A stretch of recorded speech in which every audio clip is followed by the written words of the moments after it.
joining us and yet again on another conversation for today. This is still Enterprise Morning, reaching you from Enterprise Television. Let's have it. That during a high-profile rally in Uyo, welcoming Governor Umo Eno into the All Progressive Congress APC, the governor, who many saw as shifted focus from domestic governance to securing President Bola Tinubu'S re-election bid in 2027, made a bold political plea. Eno stated that Akwa Ibom has pursued a deep seaport project for over 3 decades without success, and expressed confidence that his defection to the APC would earn federal support. In his words, "We have struggled as a state, but I believe we have struggled enough. I believe our president, who is a man of his words, will honor us with a deep seaport." But the present question remains, will Lagos, based the bureaucratic interests, especially those protecting Tinkan and Apapa ports, allow the Akwa Ibom Deep Seaport to thrive? With Lagos serving as President Tinubu's stronghold and a major revenue base, can Nigeria realistically expect a shift in the maritime attention to other regions under his leadership? Or is the promise yet another political bargain chip in the larger game of 2027? I have with me right here in the studios to do some talking on these and more, Obong Thompson, Coordinator, Arise Agenda Awareness Advocacy. Thank you so very much, Obong, for being here. Thank you very much, Mr. Henry. All right, so let's get talking on this particular matter, because it is the heat of the moment right now. When lots of Nigerians would have thought that what we would see about Akwa Ibom would be commissioning of projects, iconic projects, we have a governor who is more fixated on the re-election bid of His Excellency President Bola Ahmed Tinubu. First, do you think Governor Umo Eno has refocused his attention from domestic matters to issues that might not be under his review? It's worthy for us to note that for the past 2, 3, 4 months now, the rumors of Pastor Umo Eno's defection to APC has taken the front line of, political activities in the country, and so be it that on the 21st of June, that was done, which I believe that has settled all the rumors, all the hiccups, all the fears, all the tensions, and all the misfocus, if I may say so, in the system. So now that that has been done, I would want the governor to actually settle down and refocus back to his Arise Agenda Awareness Advocacy, Arise Agenda blueprint, which is the blueprint that he has promised to deliver to Akwa Ibom people. So in terms of if President Tinubu is going to honor Akwa Ibom people, I think the governor has done his own bit for throwing support to the president and also the Senate president. And this is very rare. And the way and manner the governor did this movement to APC was done with so much emotion and passion. To see is it the emotion and passion of himself or that of the people of Akwa Ibom State? Collectively, he's leading the people. And as a matter of fact, he knows what the people want. And for the decision he has taken is to make sure that he puts his people at the center of governance. And some people call it an enlightened state interest. So having done that, it's now incumbent on the President of the Federal Republic of Nigeria, President Tinubu, and his cabinet to reciprocate the kind gesture, because Akwa Ibom State is one of the states that harbors the maritime, industries, the water line there that has a depth of almost 17.5 meter depth, and is a very good dredging. I mean, a very good shipping hub.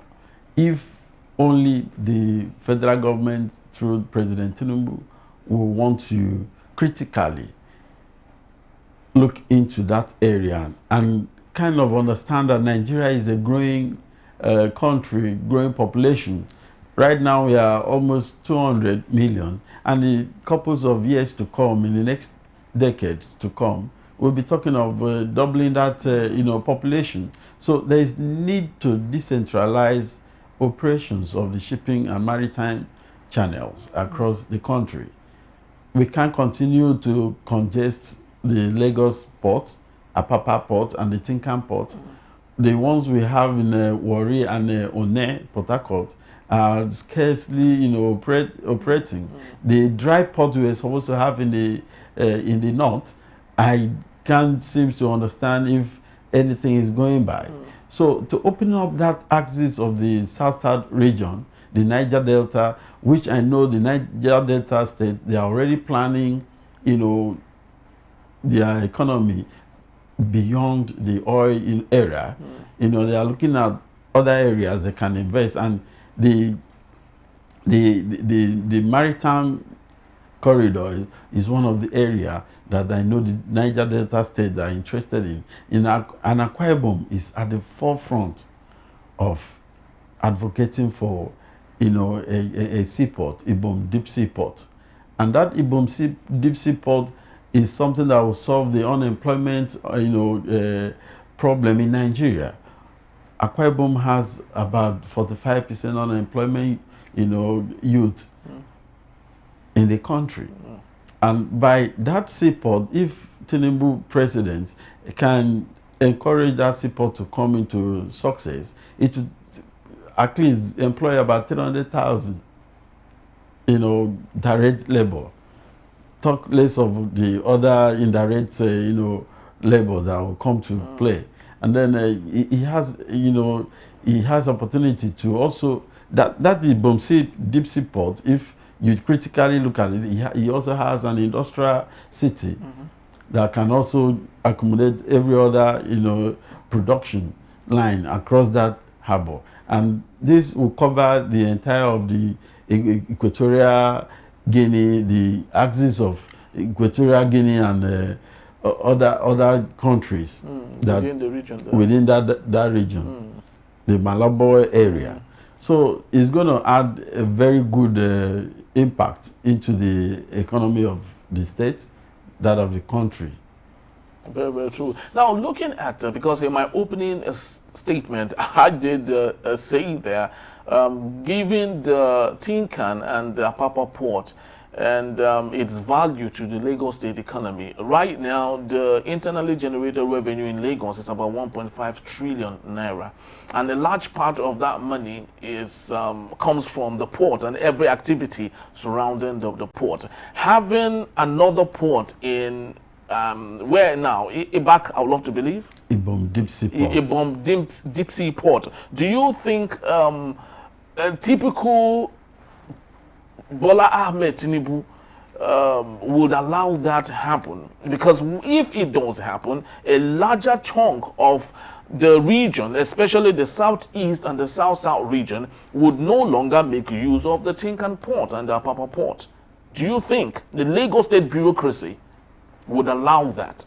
Well, I think I have said one most important thing here, that the Nigerian population is growing, and so does the economic capacity and the financial capacity of the Nigerian people will keep on growing, and that will also impact on the different ports we have. And Lagos port alone will not be able to handle all the vessels, the shippings that will be coming into the country. So there's a growing need for Nigeria to be more proactive, has the foresight of establishing, a deep sea port in the likes of Ibom Deep Seaport, which has a ability to accommodate without speculating about the 45 ships, vessels at the same time, with a depth of almost 18.5 meters, which can take care of large shipments. There are ships that can contain about 19,000 containers.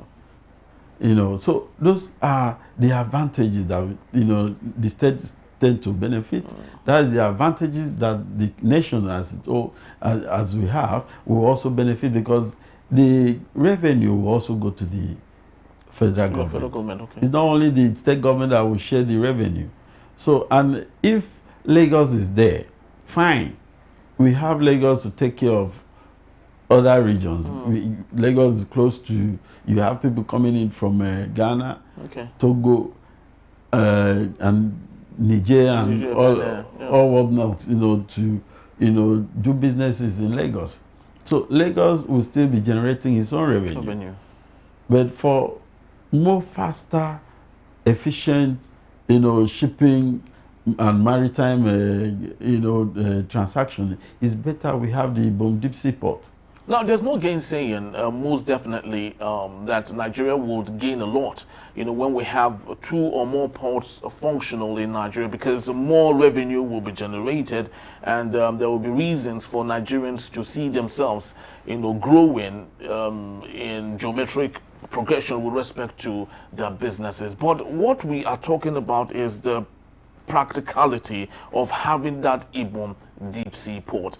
Let's take ourselves back memory lane, when Godswill Akpabio was the governor of Akwa Ibom State. At that time, Goodluck Ebele Jonathan was equally a PDP president, while Godswill Akpabio equally a PDP governor. Was it that at that point the Ibom Deep Seaport wasn't a priority? Because it would have been the most easiest way it would have been possible, knowing that Goodluck Ebele Jonathan is from South region. Godswill Akpabio is equally a governor of the South region. Was it that it is at that time not a priority, or was it that it was still a very difficult bureaucracy that didn't make that possible at the time? I think from the time of Governor Victor Atta, where the whole idea of Ibom Deep Seaport was conceived, I think they had the architectural, drawings, payment of consultants, and taking care of the environmental impact assessment, and where to situate the seaport. That spanned through the tenure of architect Victor Atta, and then when Governor Godswill Akpabio took over, it also had to do some groundwork, some foundational work, and I believe that was done. Then Udom came, and I think they will still have some internal issues to settle among the Mbo and the Ibaka. Okay, so there was an issue on the situation of the Deep Seaport. The location and so on. So that, I believe, might have caused part of the delays. But however, when Governor Umo Eno, he came into government, he took it upon himself to see that during his tenure, that Ibom Seaport will come into fruition.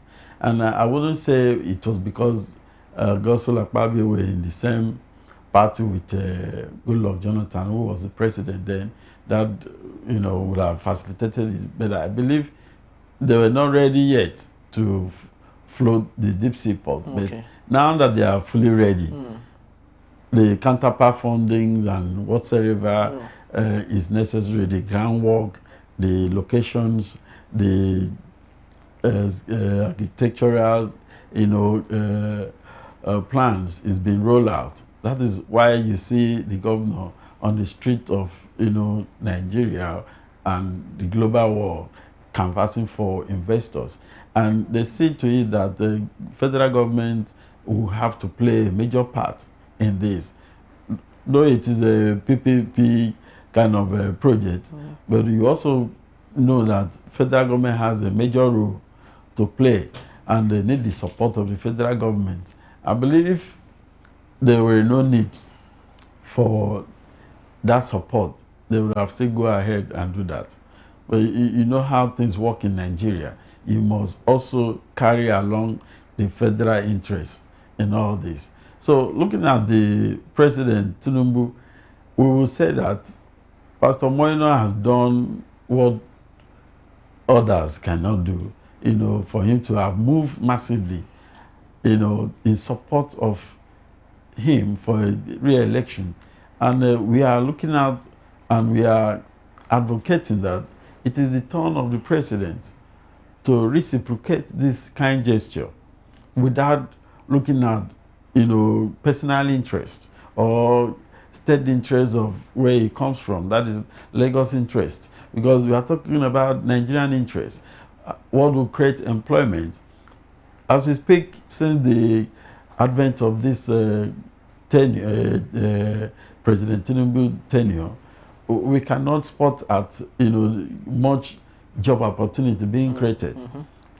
So any development that will create jobs is what should be in the forefront priority to any government. But don't you think it's a shame, really, that because you talked about Nigeria's first policy, which is think Nigeria, eat Nigeria, consume Nigeria, and try to build business that is Nigerian oriented. Don't you think it's a shame that we have to belong to the party where the president belongs just for us to have the Nigerian first policy as Nigerians? Don't you think it's really a sad situation?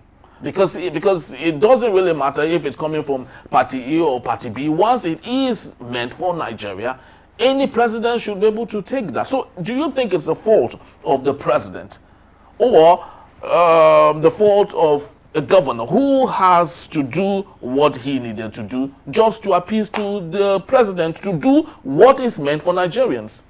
Yes. Or what is good for Nigerians? I think the governor is just taking an informed decision because he has looked at the background, the history before now. We still have, the issue of the Calabar-Itu road. It's a federal road. Which has been there for a very long time. It has become a death trap as we speak.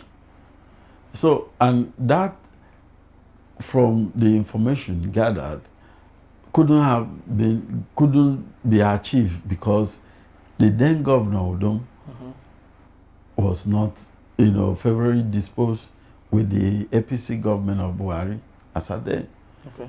According to the special assistance to the president on the National Assembly matters then, Dr. Itaina. Okay. So that was a band of development that happened because of party differences. So if the movement of Pastor Umo Eno is to facilitate that development in the south region or in Akwa Ibom state, and then if that will bring development, we are quite open for it. So it doesn't really matter where it's coming from. The most important thing is for the development to come. We are after development. We as an organization, the Arise Agenda Awareness Advocacy, we are not interested about party lines. Okay. We are interested about development. What development can party A, B, C bring before the people? How has they been able to bring out the people out of hunger, create job opportunities, then provide access to electricity, good roads, and quality education? That's what should be at the front burner. So whether moving to APC party, what should be guaranteed is development. Let the government at the center, having had the unit government of Pastor Umo Eno aligning with the center, they should be able to synergize and bring development to the people without any party difference. Do you think that Pastor, sorry for that, do you think Pastor Umo Eno has a plan B? Well, just in case something happens. That's what we are actually, appealing to the governor, that he must be able to have plan A, plan B, plan C, plan D. In the case of not being able to secure this, counterpart funding from the federal government or from President Tinubu, he should be able to have an alternative, of option of A, B, C, and D, and go head on to make sure that the Ibom Deep Seaport is actualized. As we speak, we are also waiting to see, after the resignation of the commissioner of special duty and Ibom Deep Seaport, we are waiting to see, another appointment. Okay, no one has replaced that. None as at the moment. So that things can begin to function as at normal. So we also call on the governor to see to it that able hand is being appointed into that, commission, to foresee the activities of that commission, so that, because the Akwa Ibom people so much depend and believe in that project. It's a project that will turn around, the fortune of the whole state and also the neighboring states. So we are looking at something that is massive, and the government of President Tinubu cannot avoid to fail in this aspect. We are calling on him to see to the fact that everything that has to be done to make sure that Ibom Deep Seaport is successful has to be done. Very, very true. Just before I let you go, I think lots of people would be very interested in this last question. And it is, if Udom Emmanuel, under the PDP, was able to create, single-handedly, of course, with private partners and all, the iconic Ibom Air, which is today, if not I think it should be the second, best, airline in Nigeria and across the sub-Saharan Africa too. If he could do that with the PDP, not knowing or not aligning himself to the center with the APC, why is it then difficult for Umo Eno to equally have Ibom Deep Seaport operational, even if it's not 100%, but 50% without necessarily aligning himself to the center? Well, for sure the issue of airport and airline is quite different from the maritime, sector. The maritime sector has to do with, there's the Nigerian Maritime NIWA. Yeah. I think they are in charge of maritime. That's the regulators to ensure that everything is and it takes the state and the federal government to collaborate together to come into fruition of a maritime, a shipping, hub, or not even a shipping, a seaport, like what we have in Lagos State, in the Lekki. Yes, Lekki Deep Seaport. It was the interest of the federal government. Exactly, because Rotimi Amechi said that he single-handedly ensured that the Lekki Deep Seaport, because came to the federal government had was the interested interest in it. And that was able to be achieved under 8 years. Yes. So that same interest that they had, the federal government had, and built the Lekki Deep Seaport, Lekki Seaport. Yes. The federal government of President Tinubu should also have the same, to mandate his transport minister, works and transport minister, to work hand in hand with the state of Akwa Ibom State to develop that Ibom Deep Seaport, because it all serves Nigerians. The people in Akwa Ibom are all Nigerians. The people in Lagos State are Nigerians. The people in Kaduna State, they are all Nigerians. And if the government of Nigeria is interested in solving the problem of unemployment, then it boils down to the government to make sure that they they initiate programs, projects that will transform and create job opportunities for the people. Now, if you have my last question though, if you have the opportunity of having a sit down with Pastor Umo Eno, what would be your message to him, especially with regards to domestic governance in the state? Because of the average man on the street of Akwa Ibom right now loves an Ibom Deep Seaport, but he knows it is futuristic in nature. It's something that will take lots of time to come to fruition. But now he wants to ensure that his children coming out from school are employed. He wants to ensure that when he needs health care, he can get it without stress. He wants to ensure there's food on the table. If you have a sit down with Pastor Umo Eno, what would be that message you would give him regarding the loss of distractions happening around him? Well, our message is always quite clear. Development, development, development, most importantly at the grassroots. And God so kind, the governor come from entrepreneurship background, is an entrepreneur of great repute. So he understands the importance of micro and macro and small scale business economy, and he knows how he can run that. So more emphasis, more interest, more energy should be tailored down to the development of this sector at the state level. Enough concentration should be paid to agricultural sector. Then power has to be provided. Access road for rural and farm roads should be created. And then it is also important that while doing all this, science and technology is very key. Development of science and technology parks is going to also create enormous employment to the youth. So the governor should also look inward. There's a lot of potentials. Call on all the sons and daughters of Akwa Ibom State and sit them down and see how they can also play a major role in bringing about investments that will, better serve the people. It is very key. He alone can't take the brunt.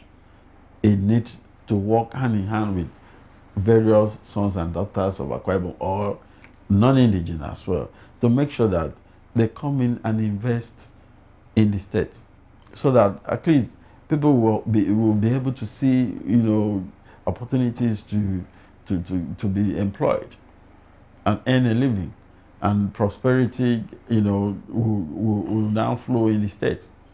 We understand things are quite difficult now, but since there's an increase in the allocation of the state, much of the allocation, last chunk of the allocation, should be plowed back into the state development, so that the state can have its footage and withstand any shock that might come in the future. Very, very true. That's so great that you said all of those, because I think it's very important that we ensure that as a great people whose desire is to hold the feet of our leaders to the fire, it's very important that we let them know every now and then on their responsibility and try to wake them up if we feel they are sleeping. And that is exactly what you have done now, because the truth remains that the average Akwa Ibom man, what he wants right now is a very soft life, a life that is easy for him to navigate, and of course see himself as a proud person and equally as a proud Nigerian. That's just about the time we have today. I'd love to say thank you to you, Obong Thompson, for being here. Truly do appreciate you. Thank you, Mr. Aaron. All right, and Obong Thompson is the coordinator at Rights Agenda Awareness Advocacy Program. He is right here in our studio. So as the stories develop, we definitely will talk more on some of these things and all the matters happening in Nigeria and across. That's all we have for you. Please do well to visit us. If you may, you can always find us at enterprisetvnews.com. You may equally like, comment, and follow us on all our social media platforms at Enterprise TV7. I am Henry Igwebike. Thank you for watching. We'll see you soon. Bye-bye.